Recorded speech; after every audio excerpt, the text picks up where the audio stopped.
Hello everybody, and welcome back to Mission MCU, where we discuss everything within the Marvel Cinematic Universe.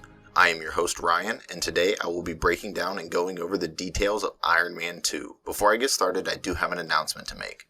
So over the past couple of weeks, scheduling conflicts have made it very difficult for Ashley and I to study up on the movies and meet to record in order to get these episodes out on a weekly basis as originally planned. Due to our current situation, we are both unsure when we will be able to pick up our recording sessions consistently. So instead of taking an undetermined hiatus and run the risk of potentially shutting down altogether, I've decided to record some of these episodes on my own so the frequency of content can be kept up with as much as possible. I have also reached out to a few people who are willing to come onto the podcast as guest speakers, so that has been very encouraging. If or when the time comes when Ashley and I can hop on here to discuss Marvel content like we previously were, I'm all for it. As things are going right now, the Future Project series with Matt and I will be continuing as planned.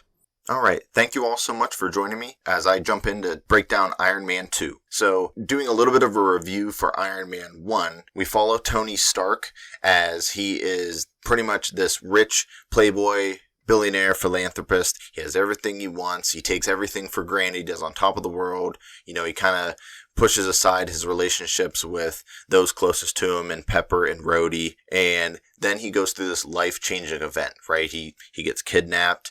The person who saved his life passes right in front of him, basically in his arms. From that point on, he takes on the presence to basically change his life, not waste a single second, and to change his perception of the world and what he wants to do with his life. He shuts down the weapons manufacturing division of Stark Industries, builds the Iron Man suit, and then uses that to enact his goals of world peace and then the world's nuclear deterrent.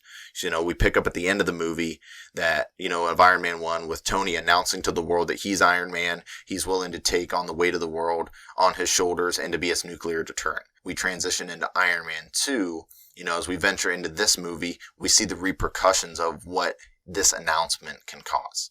The main theme of the movie is established early on at the Stark Expo at the beginning of the movie when Tony begins talking about legacy. In this movie, Tony must deal with the remnants of his father Howard's legacy, both to aid him, but then also to vanquish what has been festering in the shadows for decades in the form of Ivan Vanko, Anton Vanko's son. There are some additional aspects surrounding the movie that involve the effects and repercussions of Tony's creation of the Iron Man suit, like I mentioned before, and what could happen if the arc reactor technology falls into the wrong hands. We see a little bit of that in the ending conflict of the first movie with Obadiah Stane, but now we see it on a grander scale when Ivan Vanko. Also, another thing, S.H.I.E.L.D. does become a little bit more prominent throughout this movie with Nick Fury, Black Widow coming into the mix, Agent Coulson as well, and that continues setting up the precedent and the pillars of the Avengers movie coming up shortly. So, to start out, diving into Tony Stark and Iron Man, as I was paying closer attention while watching this time around, I noticed that Tony goes through a hell of a lot in this movie for sure. If you're just watching this on the superficial level, there's already a lot going on, but if you're watching and diving into the details and paying close attention, it's actually insane. I felt this movie, I had to pause and write so many notes. It took a 2-hour movie, took about 4 hours for me to watch, I feel because I was just writing every little thing down. In the beginning, he's riding the high of Iron Man, like I said, the announcement, he feels like he's on top of the world. I feel like he gives off the vibe that he has kind of reverted back to the way he was in the beginning of Iron Man 1. He seems really cocky, really sure of himself, nothing can touch him. But this time around, Pepper kind of puts him in check a lot of the time, I find, and we see that in the courtroom scene, and then also, when Natalie Rushman, Black Widow, first appears, when he, asks her to step into the boxing ring, she kind of, shuts him down on various things, and he's obedient about it, he's not just, that gung-ho, nobody can tell me what to do kind of guy anymore. He's kind of been brought back a little bit, but he still has that confident, nothing can touch me kind of vibe. Tony definitely has to battle with maintaining the Iron Man image now that it's publicly known. And I think I mentioned in the previous episode, that was something that when he announced, when Robert Downey Jr., the actor, did that when he did the I Am Iron Man announcement at the end of Iron Man 1, that wasn't scripted. So the producers of Iron Man 1 kind of ran with that, and it kind of led to the entirety of the MCU for the most part. There are some characters that don't follow this strategy, but a lot of the characters are widely known through to the public that they are superheroes. People know who they are, so there's really no mystery. And that was a thing that, like, directing these films, they didn't have to work around, so it was a challenge they didn't have to hurdle. But anyway, like I was saying, now that he has to maintain this Iron Man image, right? You know, if he's going to proclaim that he is the world's nuclear deterrent, then he must be pretty damn indestructible if that's the case. You know, this obviously becomes an issue when Vanko gives him a run for his money while on the racetrack in Monaco. You know, Vanko even says it when Tony visits him in the prison. So, you know, if you can make God bleed, people will cease to believe in him. You know, there will be blood in the water and sharks will come. So it's like, if you're going to proclaim that you're this being that you are, you know, you better be able to back it up. You better be able to take on anything that comes at you, or people are going to start questioning that. Continuing with Tony's image, though, he has to keep his behavior in check, too, you know, coinciding with the ethics of the Iron Man suit being personal property to Tony, or whether it should be handed over to the government and used for military purposes. Tony's image with the public is always at risk, right? So, like, especially after his antics during the birthday party, getting so drunk that he starts willingly destroying his house and fighting his best friend. Like, how can you trust a man with the highest form of technology pretty much on the planet at that time, or at least so we know of, you know, that can be used as such a destructive weapon? It's definitely a formidable question of before he even did that. You know, we trust Tony to use this as a shield, as he proclaims, but like, what's stopping him from using it as a sword if he ever chooses to switch roles? So that kind of segues into the ethics surrounding his suit in general, right? So we get to ponder that notion from the occurrence of the Senate hearing at the beginning of the movie. Should Tony have to give up the suit, or is it private property that he should be allowed to keep? You know, although I rooted against Justin Hammer in every form or fashion during the movie and in its entirety, you know, the points that he makes at the Senate hearing are very valid. Like I said, like, Tony proclaims it's a shield, but what stops him from using as a shield, or as a sword, right? So it's like, okay, so if Tony's not going to do it, what's going to stop other countries or other people, if they have the ability to make this, what's going to stop them from using it as a sword? This is where you're stepping in here, Tony. You say you're going to be the world's nuclear deterrent. Like, all right, let's put your money where your mouth is. If you're so confident that nobody else can recreate this, you know, what happens if that arc reactor technology falls, or in suit fall into the wrong person's hands, or what if somebody can recreate it? We obviously see that question is answered shortly after. There is so much more to comprehend and consider about Tony creating this suit that he just tries to simplify, and he ultimately learns there comes much more responsibility and repercussions of the donning of the suit than he originally realized. And then a whole nother thing that we see starting from the beginning of the film at the expo that Tony's dealing with is the battle with his own health. You know, the palladium that Tony uses to power the suit, well, the device to the arc reactor to keep the shrapnel out of his heart and killing him, is in fact actually killing him through palladium poisoning, right? So his impending death causes him to make very rash and sometimes dangerous decisions, as we saw at racing the car at Monaco, you know, even without the fact that Ivan Vanko was there to kind of ambush him. That's crazy for him to step onto the track and just willingly do that. Now, you could argue that, oh, that's a very Tony Stark type thing. He's very out there and he does whatever he wants. But in light of the situation that he feels he's going to die no matter what. He doesn't have a solution at that time to solve his palladium poisoning, but he can't stop using the arc reactor. So he's just at a roadblock right now. He's in a bind. He's just going to live his life to how he feels fit, even though if it means risking his life. We see this by, you know, making Pepper CEO of Stark Industries too. That's not a real, like, dangerous decision. I think that's a really good decision, but it was him thinking he's going to die no matter what to make this decision in preparation for that anyway. Him, like I said, him suddenly racing the car in Monaco, getting drunk, destroying his house, and fighting Rhodey. You know, all these things, he's kind of lost it. He's going through this crisis. So that is a whole thing separately that he's dealing with in addition to everything else. You know, everything Tony must face, it coincides with the main theme of the entire movie, though, the legacy of his father, Howard. As mentioned before, it was uncovered that a not so positive part of Howard's past regarding Anton Vanko at Stark Industries, now that demon from Howard's past has caught up to the Stark legacy in the form of Anton's son Ivan, and Tony must face it, right? So in addition to that, Tony must put aside the negative perception of his father that he has held on to for apparently so long. In doing so, he not only finds the answer to creating a new element, which is used to more efficiently power his suit, but also to save his life. In the end, Tony learns that he must embrace the legacy of the Stark name instead of rejecting it like he had for so long. And then just last little note, as far as Tony goes, I continue to love the quippy attitude and comedy that Robert Downey Jr. brings to the Tony Stark character, intertwined with the action scenes, which it keeps my love for this character so strong. So aside from Tony himself, I did enjoy that a lot of the other characters got more screen time, especially like Pepper. I'd say Pepper, Rhodey, and even Hap, characters from the first film got more screen time here.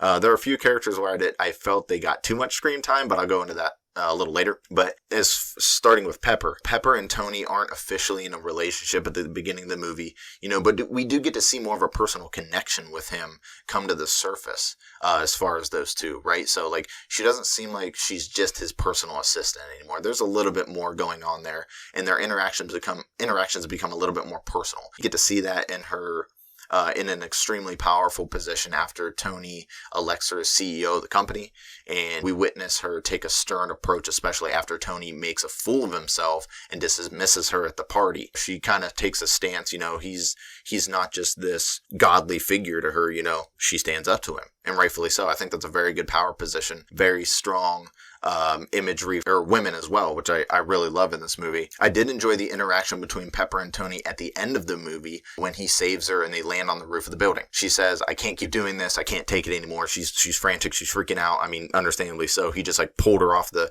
sidewalk and flew as fast as he could to a rooftop, right? So, I can't imagine the rush, but it's crazy to actually take a step back and look at the entire situation from her perspective, right? Like, I briefly mentioned this in the Iron Man episode, but there are now serious implications for Pepper and others now that Tony is publicly Iron Man. I mean, it has to be insanely stressful for Pepper because she loves Tony. We know that, and would be absolutely devastated if something were to happen to him, but also now she is in danger at all times she's now in the crossfire just because she's associated with him. So taking a step back and looking at her character from the perspective, I feel gives her a lot more depth, which I like, and understanding her character more. I'm glad they ultimately work everything out at the end of the movie because I do like the dynamic that we were exposed to more in this movie. And it sets up their relationship to develop for further movies that we will go into. So segueing into Rhodey a little bit, Tony Stark's best friend. Although I hate that Rhodey had to be recast with Don Cheadle, I thoroughly enjoy Don Cheadle in the role. Not that I don't like Terrence Howard. I think he was great in Iron Man 1. But I'm a man of consistency, and I feel when that's kind of broken, it kind of lessens the vibe a little bit. But I do like Don Cheadle in the role of Rhodey, who we come to see in this movie as the moniker War Machine, who we will dive into later and then in further movies. But I feel throughout the entirety of the MCU, it was a very good choice to go with Don Cheadle. I think he hit it pretty well. There was a brief homage to Rhodey being recast when he first appears at the Senate hearing. Rhodey says like, "Look, it's me. I'm here. Deal with it. Let's move on." Just as a little like meta quip there to say like, all right, audience, I know you're watching this movie. I know I'm recast, but like, I'm here. Deal with it. Let's get on with everything. I don't think the full potential of the character was displayed in this movie as far as Rhodey goes, but that is certainly an allusion to what's to come in further movies. I do feel, just a side note here real quick, I do feel that in this Iron Man 2 movie, going throughout, there definitely was, like, you could kind of tell that this was only the third movie released in the MCU at the time. So in release order, this came after The Incredible Hulk, and then it came before I believe, Thor. So MCU was very much in its infancy still. So I just feel like you get the vibe that they were still trying to find their niche and find like a good flow on how to take these movies. All right, coming back to reality here for a second. But early on, we do see that we see the respect and friendship that Rhodey holds for Tony, for sure, by how he defends him at the hearing. The senator has him read like a specific paragraph out of his report, and then instantly starts to go into like saying like, "Oh, we really think that the benefits of the Iron Man suit outweigh the consequences," but the senator's kind of shutting him down. So I really do like that camaraderie that's being displayed early on, that the relationship that was kind of broken in the first movie and then remended is still holding very strong at the beginning of this movie. I believe scenes like that are effective in setting up their relationship. So when they duke it out at Tony's eventually at the party, Rhodey takes the suit for himself. You kind of feel the weight of that conflict a little bit more than, say, if you didn't get those well put interactions. Through that fight, we hear the official establishment of Rhodey's moniker, like I mentioned earlier, War Machine. So here we're getting our first introduction of a new hero in addition to the Avengers roster, right? I did enjoy the subtle introduction, but established his character for further films of War Machine. Not just Rhodey, but the subtle introduction for the War Machine moniker, because I don't think it was ever used again after Tony said it during the fight. But I like its subtlety, and then it establishes that for the rest of the MCU. This also was cemented when Black Widow mentions Tony has a fail-safe protocol when they were all sitting at the donut shop. That his suits have a fail-safe protocol so that if there was ever any unauthorized use, Tony could just shut it down and it would be immobilized. When he flies off with the suit at the end of the film and during their little fight, there was never anything enacted, so Tony actually just let him go with the suit. So it was kind of like an easy setup for War Machine.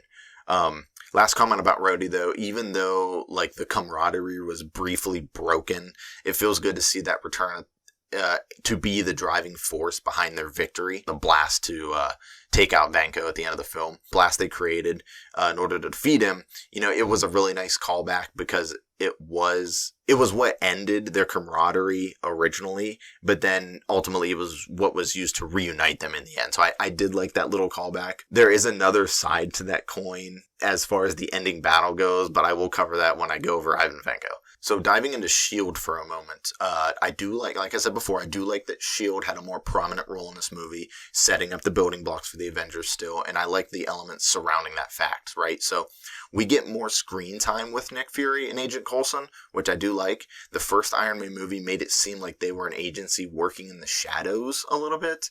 Especially with like the end credits scene where we didn't see Nick Fury at all until like the end credits scene, and he just like, kind of walks out of the shadows of Tony's house, and it's like, I'd like to discuss with you the Avengers Initiative, and then it cuts, right? So it's like, if we hadn't have watched Captain Marvel by this film, I think would have gotten a more holistic, a more shadowy kind of in the background kind of vibe with S.H.I.E.L.D. I think Captain Marvel conflicts with that a little bit, which is okay, because as we go further on, they become more and more into the limelight. I think this adds on to that they're more in the open than we were to if we were to watch it in release order instead of chronological like we're doing. In this movie, they are out in the open, like I said, and I thoroughly enjoyed the comedic side to both Fury and Coulson throughout the movie. It even seemed that Coulson went toe-to-toe with Tony as far as the quips.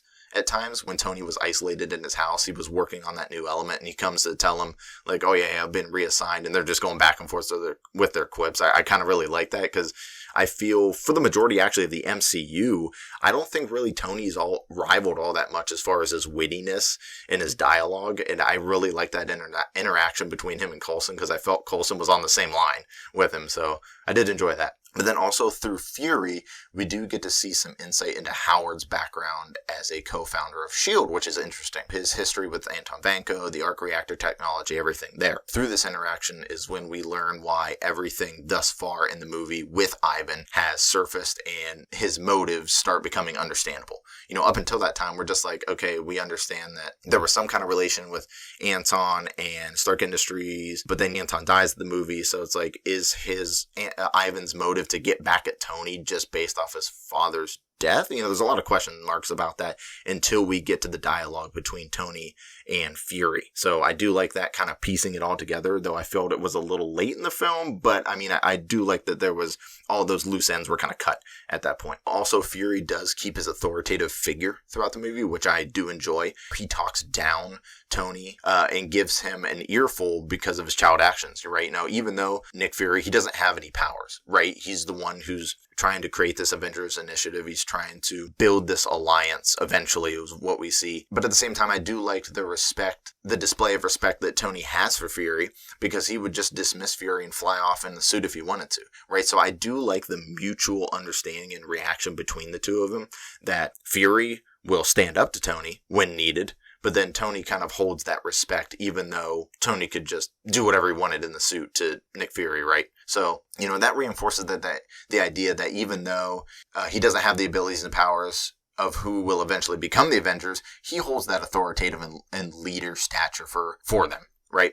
So we're also introduced to Natalie Rushman, aka Natasha Romanoff, aka Black Widow, who is another member of the Avengers, right? So we get to see various skills that Natasha brings to the table, obviously. She doesn't have superpowers like a lot of the other Avengers, but she does display that she's an expert in hand-to-hand combat with a multitude of technological gadgets at her disposal, as well as an expert in covert operatives, right? So there's not much, if anything at all, uncovered about her backstory during this movie. So all we really know is she's a certified badass, really, and that she's a master of what she does, right? So there is a solo movie titled Black Widow that I will cover when we get to phase 3, so it is a little while away. But that movie goes into the deepest depths of what formed her as a person and a Black Widow agent. So we'll kind of put that in the back pocket for when we get down the road. Now, as the faces of the MCU do progress and she gets more screen time, we do see more emotional connections with other characters and more of her underlying personality.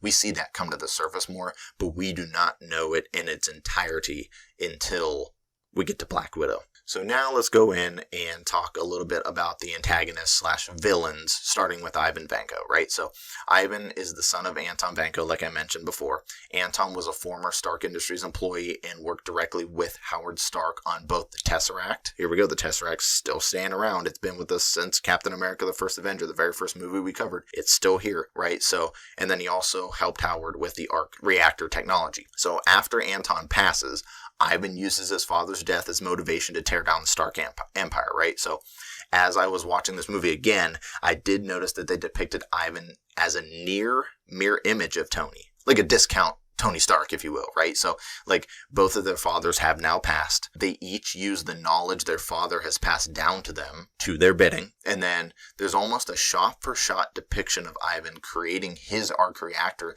that mirrors Tony creating his in Iron Man 1, with him striking the anvil, creating the molding for the arc reactor pieces, right? So it's almost like a shot-for-shot if you can line them up together. Although I feel the entirety of the racetrack scene was a little over the top and unbelievable overall, I did enjoy the brief fight scene between Ivan and Tony. It had more of an impact on Tony than just the physical challenge, right? So, like, what transpired for the remainder of the movie with the lack of interaction between the two was a little disappointing. I just couldn't feel the impact and potential danger Ivan could enact while he was just sitting back in the shadows the whole time, right? I know he was presumed dead by everybody except Justin Hammer, right, who broke him out of prison. Since he was just working behind the scenes, I just found myself not caring about what he was doing because he was just working on the suits the whole time, right? It was kind of predictable how things were going to transpire towards the end of the movie because the whole time he's just sitting back working on the suits. So it's like, okay, unless there's some big twist at the end, he's going to use the suits to try to do his bidding. And it still kind of wasn't that much of a surprise when he had his own suit in his back pocket, right? We see him use these whips on the racetrack, right? And they do some pretty good damage to Tony, actually. He puts up a pretty good challenge to Tony in Monaco. So I kind of figured, like, if he's going to give him that much of a challenge here at the very beginning of the movie, like, he has something in store to pose that same amount of challenge or even more at the climax of the film at the end. I like the idea of Tony kind of having to face himself in a way, since they depict Ivan as a discount Tony Stark, like I said. But I would have enjoyed it more if they wouldn't have had done a little bit of that in the previous movie with Obadiah Stane through the Ironmonger suit in Iron Man 1. Okay, so it just kind of felt like old hat a little bit, but I mean, I feel they could have done a lot more using Ivan as the villain with this one if they wouldn't have touched upon it in the first Iron Man film. I know it's different, but it was just kind of like the thing that was very important about the first one was Obadiah was using the original model of Tony's suit. So in a way, it was Tony's evolution kind of into the new suit versus his previous self, right? So it was the new Tony versus the old Tony in a way. But now it was kind of like in Iron Man 2, it was kind of him versus himself again, but the legacy side. And, kind of, so it was kind of old hat. There were some changes, but yeah, it wasn't enough of a difference for me to jump on it and be like, oh man, that was a really good villain choice. Like, I really thoroughly enjoyed this the whole way. There were some things I could kind of pick apart there. Okay, so Now for the last tidbit about Ivan. The end battle, I just straight up feel was a terrible way to finish off the antagonist. I'm just going to say it bluntly like that, especially since, like I said before, he had been behind the scenes the entirety of the movie. Right? I liked the way he was defeated only in the sense that it was a callback to how Tony and Rhodey separated and then reunited. Right? So, but it was definitely too simple of a resolution to the conflict at hand with the final battle. Plus there was barely any battle prior to the conclusion, right? Ivan touches down, Rhodey attempts to end him in one shot, fails because Hammer Tech is Nerf gun of weaponry, then the battle actually begins, right? So Tony and Rhodey make feeble attempts to get a hit in, and Ivan immobilizes them rather easily. Then in one shot, they take him out. No, that could have been done, I feel, so much better. I wish there would have been a little bit more damage done to Ivan. I wish there would have been some kind of increased conflict. Ivan would have developed a little bit more technology to his suit, and then instead of just using the same old whips, it was okay, did you not learn from what happened at Monaco? We're just doing the first battle scene all over again, except for now he has a higher powered suit and he's now protected in armor. What? Question marks everywhere, right? So, overall, Ivan, started out as a great concept. Like I said, I like what the opposition he gave to Tony in the beginning, for sure. There was a lot of elements about it, not just the physical, but the imagery, right? Like you said, if you can make God bleed, people will cease to believe in him, right? So there was more elements to just him beating up on Tony and trying to take down the Stark name, right? So I did like that, and then it just kind of simmered out and became a background character until becoming defeated in the easiest of ways. So liked the character initially, didn't like what they did with him the rest of the time. And before moving on to the next villain / antagonist, I do want to make a note real quick. Although I did enjoy the beginning battle, like I said, it had multiple elements to it that I think made it a little bit more complex than what it looked like on the surface. I could not wrap my head around the sequence when Happy is driving the car and just rams Ivan multiple times.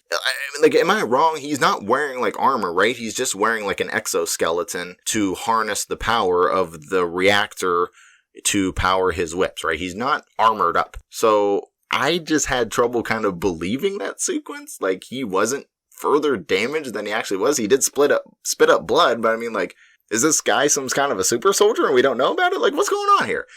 He got slammed by the car initially, and then Happy's backing up and hitting him multiple times. Gives me Jeepers Creepers vibe. Jeepers Creepers 1, him just running him over with the car, and then he's still no, yeah, he's just gonna get up and continue his shit. It was kind of, and I've seen this movie multiple times, but still just the sequence of him kind of slicing up the car and their interaction on trying to get the suitcase out so Tony can suit up. It's oh my god, come on. It still just irks me. I just needed to get that tangent in there real quick. I just couldn't get my head around that. But so as we move into the other antagonist, if I'm making air quotes with my fingers here, if you want to call him that, and it is Justin Hammer, CEO of Hammer Industries. I'm not going to go into as much depth about Hammer as I did Ivan.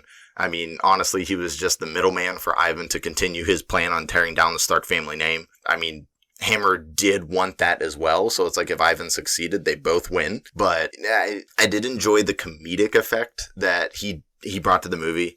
I like Sam Rockwell as an actor. I think he's good in a lot of things he does. But I just thought he had a little bit too much screen time for just being the comedic relief throwaway character, right? So with the amount of screen time that he did have, I felt he was meant to be a main antagonist, portrayed as that. But, let's be real, he never really posed any kind of threat to either Tony or Ivan. Ivan thought he was a joke, and he pushed him around at every turn. It was already too late when Hammer grew some balls to stand up to Ivan towards the end of the film, and, that really didn't do anything either. But not to say entirely negative things about Hammer. Like I said, I did enjoy his comedic effect that he brought, especially during the interactions between him and Tony. The one that always sticks out to my head, it makes me laugh every time, no matter how many times I watch this movie, is when they're in Monaco and Tony goes down to race in the car, and Hammer's up there talking to the reporter, trying to clear his name, trying to make him look like he's more than he is. And then everybody's, making a commotion about Tony being down on the track, right? So everybody looks towards the TVs, and he's looking, he's what the heck? And then Tony kind of looks at the camera, he's checking out all his gear and stuff, and he just looks at the camera and points. points to the TV, and Hammer just kind of gives that, like, what the hell? Like, it makes me laugh every time, because that nonverbal communication, and then they try to go quip for quip, but let's be real, Justin Hammer is no Agent Coulson, and can't stand toe-to-toe with Tony, so Tony rips him down every time, but I do like his attempts. Like, it did make me laugh. I will say, Justin Hammer was a good character to have in this movie, but with the amount of time that he was on screen, I felt it was a little too much. I'm just saying, for the character that he was, I'm surprised at how much he screen time he got for the lack of impact he had in the movie. Basically, I felt he was good, and it was a good answer to keep Ivan going with his course of action, but too much of Hammer. And then lastly, I do want to touch upon the very ending of the movie, the end credits scene. So at the very end, we see Nick Fury sit down with Tony and review the assessment of him conducted by Black Widow, right? So there's a little detail that I won't go into right now, but I will bring up in the next movie, because it is directly related to the Incredible Hulk movie, which we will cover next. Although I believe the ending scene doesn't do very much, to be honest. Actually, going back and thinking about it and rewatching it and understanding the big picture of everything, it sets up Tony to be a consultant for the Avenger Initiative, right? He doesn't want him, Fury says he doesn't want him on the team, but to only be a consultant, not an actual Avenger. It's addressed in the next movie of the timeline, which is Hulk, like I said, but the next time we see Tony as a main contributor in the movie, him being a consultant is never addressed. He's one of the main guys again. So it just didn't hit with me thinking about it on a deeper tone. So I could go without it, but there was some comedy in there too, like when Black Widow says he's a narcissist, and Tony kind of looks up at Fury, and Fury's just staring at him. He's like, agreed. It did make me laugh, but the overall picture, it doesn't really do much. So now the end credits scene is rather straightforward. Obviously, we see Agent Coulson driving out into a New Mexico desert where he discovers Thor's hammer, right? So we hear a thunderclap and boom, end scene. All it's doing is setting up Thor's appearance in his solo movie near in the future. 2 films from now. Yeah, so we do Incredible Hulk next, Thor's after that. Okay. Yeah, so now we're gonna just sit on that information until we get to it in the timeline. So one little side note about the end credits scene, though. The hammer was referenced earlier in the movie twice, which we don't really see that often with end credit scenes. Usually they're just, you sit in the theater, especially with newer movies, you just sit in the theater until you get to the end credit scene, and then depending on if there's 1 or 2, it's always a mystery. There should be really never anything referenced throughout the movie to give you any idea what's going on. But in this one, it was kind of interesting, because there was 2 instances. Once when Fury was telling Tony he has bigger issues in the Southwest region that he has to deal with, being Thor's hammer, obviously, and then when Coulson tells Tony he's being reassigned to another location. So there's a little bit of an explanation leading up to why Coulson's there in the first place, right? So I just wanted to acknowledge those little details, since we typically don't see that reference in the movie. And then just to do a little summary real quick, like the things I really loved about the movie: loved the development and depth that actually we saw in Tony's character, all the elements that he was actually faced with that you could see that were not just on the surface level. Loved that. Of course, I still loved the comedy, loved the interactions between all the characters, really.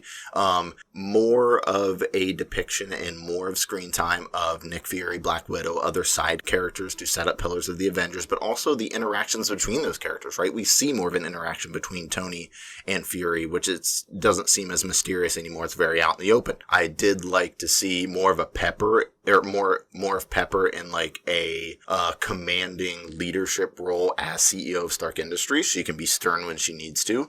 Very strong image there. I love that. But then also liked actually starting to bring in Tony's father, Howard, right? We see just a little bit of him in those we learn about him, but then we also see him a little bit in those recordings of him doing like promotions for the expo. And then ultimately, like, he does the message to send to Tony, right? That leads him to invent the new element and everything. I want you to keep Howard in the back of your mind, because he does come up in the future. You don't see much of an interaction with him and Tony now, and you kind of just scratch the surface of how Tony feels about him, and you see how that changes just a little bit, but I want you to keep that in your back pocket. Keep that in the back of your mind, because Tony is a character I want to focus on throughout the entirety of the MCU when he comes up, because he is a man that changes, or not within the film itself, but from film to film. As we go through the MCU, he makes big changes. He makes so much character development as we go along. He is such an interesting character to keep your eye on. But also, actually, now that I'm saying that,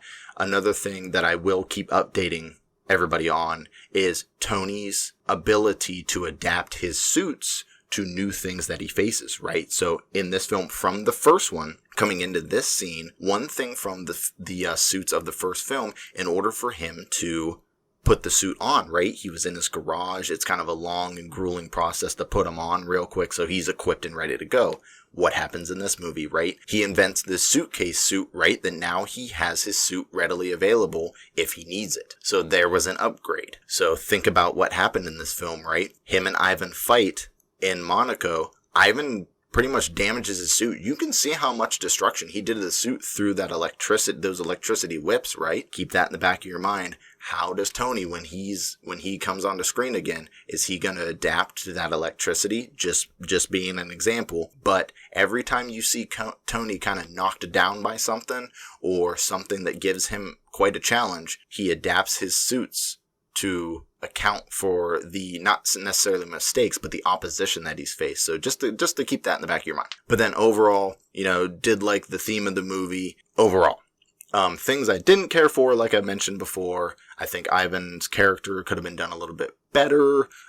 He could have been a little bit more involved throughout the bulk of the film instead of just sitting back, making the suits, the drones on his own and everything. Again, I felt Hammer got a little bit too much screen time. Loved his comedic effect, especially in relationship with Tony, like that. I felt there wasn't really an emotional connection all that much in this one, to be honest, now that I'm thinking about it right now. Like, even though we felt the vibe that Tony and Pepper were a little more than just her being his personal assistant, like, there wasn't really anything emotionally connecting a lot until you get to little tidbits with Tony realizing that his father loved him dearly and dedicated everything to him. And then also the interaction between him and Pepper at the very end on the rooftop. Like, those are the two things that you felt some sentimental value and like there was something to emotionally get involved with, right? But otherwise, there was really nothing. That didn't ruin it by any means, but it was just an element now that I was sitting here thinking about it, that it really didn't involve as much. Because I guess it would have been overshadowed by a lot. There was a lot going on in this movie, like I said, but I guess that would have been overshadowed, but it was just something I just thought of sitting here now. Overall, I didn't think it was a great movie, but it's certainly better than those movies around the middle of my list, right? Like it's just short of great. Just short of great. I hold it a handful of spots down from Iron Man 1. As I said in my previous episode, Iron Man 1 holds a higher position than I think most might give it because it is a solo film, but I hold it higher because it is what brought the MCU to what it is now. It started it, so there's a little bit of bias there, I will admit, but I do hold it kind of a handful of spots below Iron Man 1. This time watching Iron Man 2, though, I noticed a lot more. There's a shit ton of stuff going on with Tony, like I mentioned before. Whether it be his health and going through his emotional and mental crisis, where his days are practically numbered.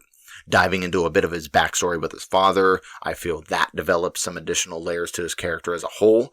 Goes on an entire roller coaster ride through his relationships with Pepper and Rhodey.